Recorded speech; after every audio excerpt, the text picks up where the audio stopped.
खौफ।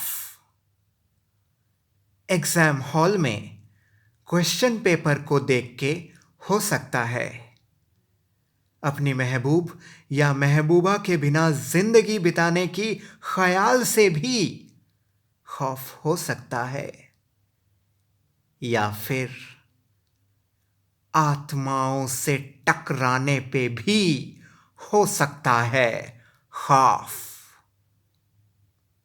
पर कभी कभी खौफ भी सुहाना होता है। अपनी 4 साल की बेटी ऋषिता को एक रोड एक्सीडेंट में हमेशा हमेशा के लिए खो देने के बाद पिछले 2 साल तक संगीता ट्रॉमा में रही। 2 साल तक वो एक जिंदा लाश बन के रही।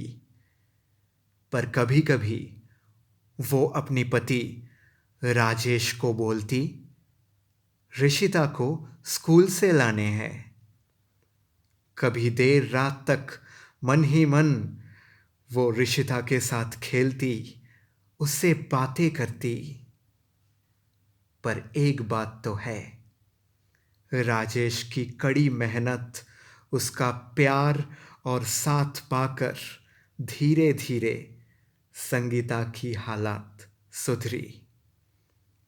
अब वो इस सच्चाई को मानने लगी थी कि ऋषिता अब कभी वापस नहीं आएगी। वो जा चुकी है किसी दूसरी दुनिया पे। अब ऋषिता की हालत पहले से बेहतर है।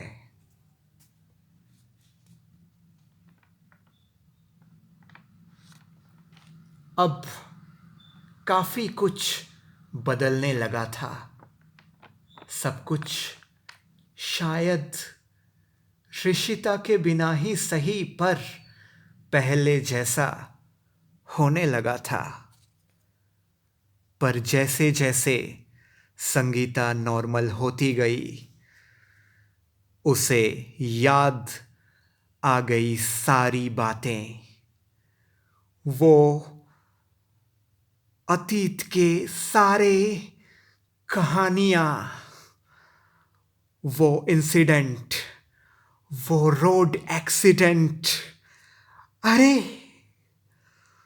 2 साल पहले उस एक्सीडेंट में सिर्फ ऋषिता की डेथ नहीं हुई थी, उस हादसे में राजेश का भी डेथ हो चुका था। उस कार के अंदर सिर्फ ऋषिता नहीं, ऋषिता के साथ उसकी पिता राजेश भी था। और ऋषिता और राजेश की दोनों की ही स्पॉट डेथ हो चुका था 2 साल पहले।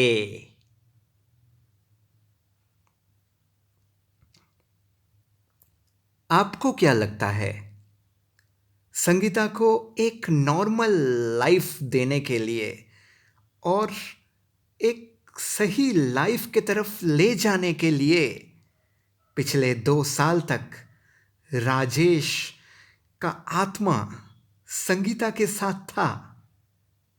क्या ऐसा ही हुआ होगा? क्योंकि संगीता को जैसे ही ये सब बातें याद आ गई, राजेश उसको कहीं नहीं मिले। पड़ोसियों से लेके संगीता के डॉक्टर तक सबने कहा कि उन लोगों ने उस एक्सीडेंट के बाद राजेश को देखा तो है, पर सिर्फ और सिर्फ संगीता के घर की दीवार में टंगी हुई तस्वीर में। ये महज एक कहानी था, मेरा लिखा हुआ। पर दूसरी दुनिया के लोग शायद हर वक्त इतने बुरे भी नहीं होते। शायद वो हर वक्त हमें खौफ की दुनिया ही नहीं दिखाते, वो अच्छे भी होते हैं। मिलते हैं अगले शुक्रवार को।